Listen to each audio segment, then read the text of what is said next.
Okay, on the injury front, Andrew Sendejo has a concussion from the game. Miles Garrett, Jedrick Wills, Wyatt Teller. Miles had that elbow, went back out there. And then with Wills and Teller, we'll see how the week goes with them. And then with Denzel and Cordero, they're both progressing. I think the next step is to get them out on the field. And I'm confident that we'll be able to do that this week. So we'll see how that goes over the next 24, 48 hours. Just thinking about the recapping the game, not much different than what we talked about last night. Disappointed. Feel like we could have done some things there better throughout the game to try and go win that game. So ultimately didn't get it done. Now we're on a short week and we got to regroup and get ready to go on the road and play a good Giants team. So with that, I'll take any questions. Thank you, Coach. First question goes to Tom Withers.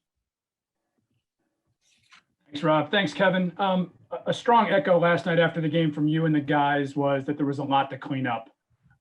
What is your main takeaway, though? What is the overriding message you want your guys to take away from that game?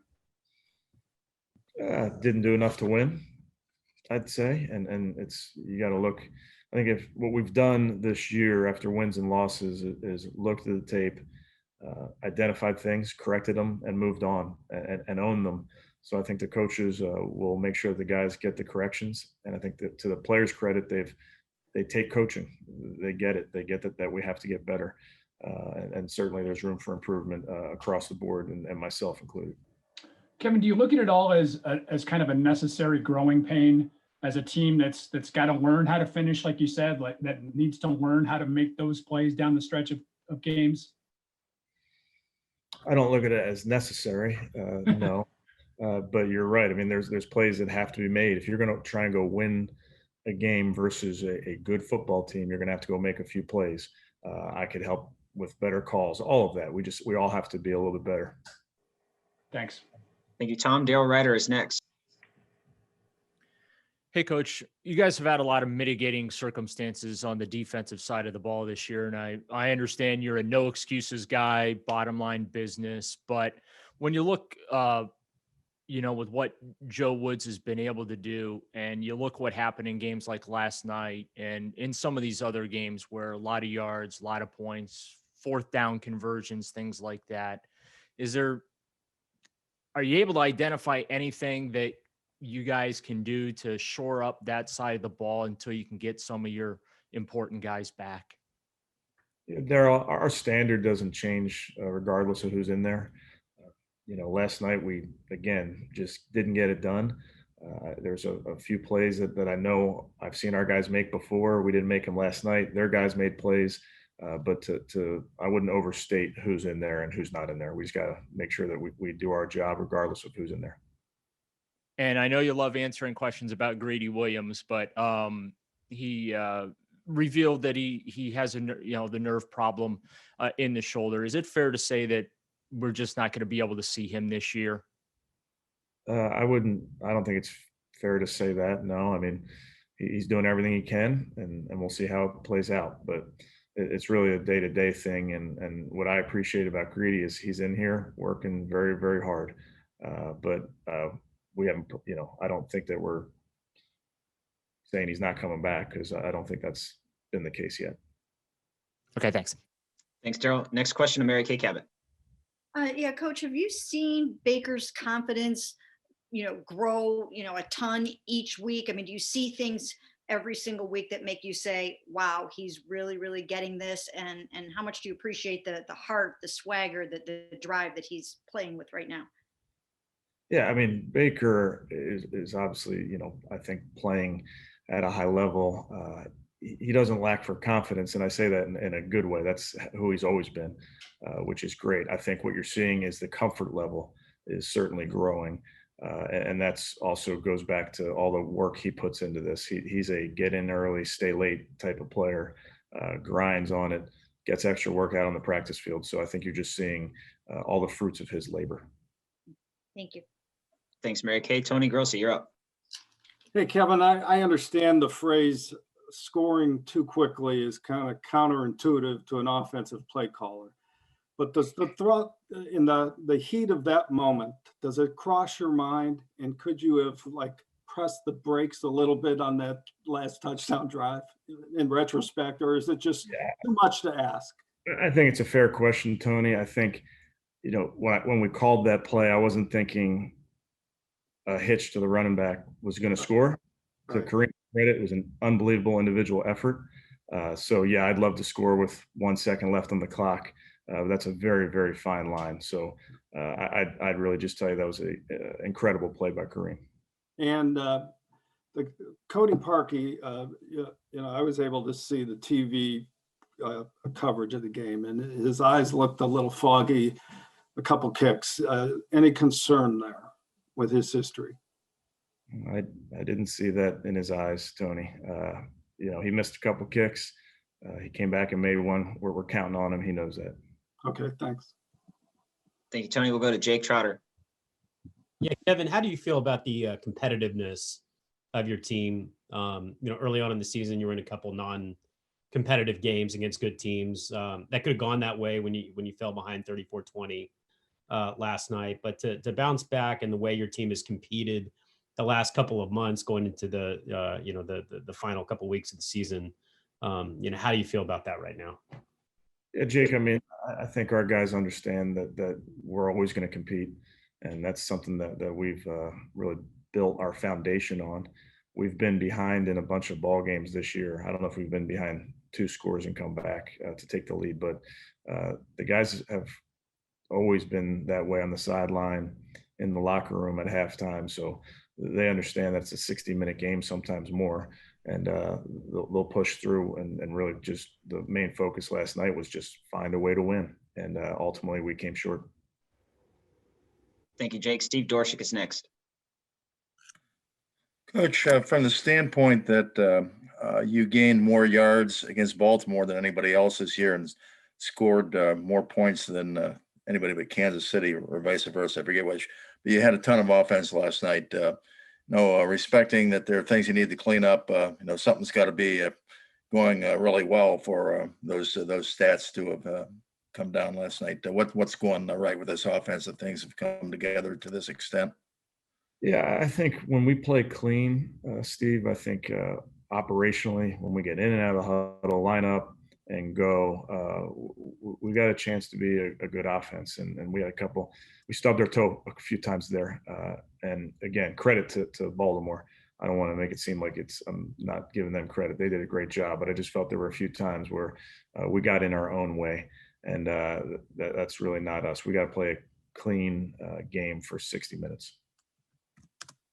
Thank you, Steve. Scott Petrick, you're up. Hey, Kevin, a few of the players after the game last night said that, win or lose, we do it as a team. There's no finger pointing. Was that part of your post-game message? Yeah, I say a lot of things in that post-game, Scott. That's no surprise, though. That's kind of who our guys are. They understand that this is a week-to-week proposition. Didn't get that one done, and I know those guys are excited to turn the page and get on to the next one. And then last night you talked about how you said we knew we were going to have to score a bunch of points, and obviously you were right. But is that tough to go into a game saying we might have to score 40 to win? Does that put a lot of pressure on the offense? Well, yeah, I wouldn't characterize it that way, Scott. I just feel like as an offense, we feel that way every game, regardless of who we're playing. I think that's more speaks to the expectations that I have of our offense. Really nothing more, nothing less. All right, thanks. Thank you, Scott. Dan Lobby has our next question. Hey, Coach, when it comes to those decisions you make to go for it on 4th down or to go for 2, how much of that is in the moment and how much of it is maybe you just kind of know in certain situations that that's what you're going to do regardless? Well, I think you have those conversations before the game, throughout the week, and kind of how you want to play the game, how you want to call the game. And then you try to have conversations before the series, both during the series. The second down play ends and you talk about what would the distance have to be to go for it on 4th. So really those conversations are ongoing throughout the week and definitely throughout the game. Thanks. Thank you, Dan. Jeff Shadell, we'll go to you. Hey, Kevin, you're always critical of yourself when you guys lose. So, and you just were now. So what would you have done differently in that game last night? Well, I think you have those conversations before the game, throughout the week, and kind of how you want to play the game, how you want to call the game. And then you try to have conversations before the series, both during the series. You know, the second down play ends and you talk about what would the distance have to be to go for it on 4th. So really those conversations are ongoing throughout the week and definitely throughout the game. Thanks. Call the good plays and not call the bad ones. I feel like I mentioned last night, I feel like I put Baker in a tough spot on that interception.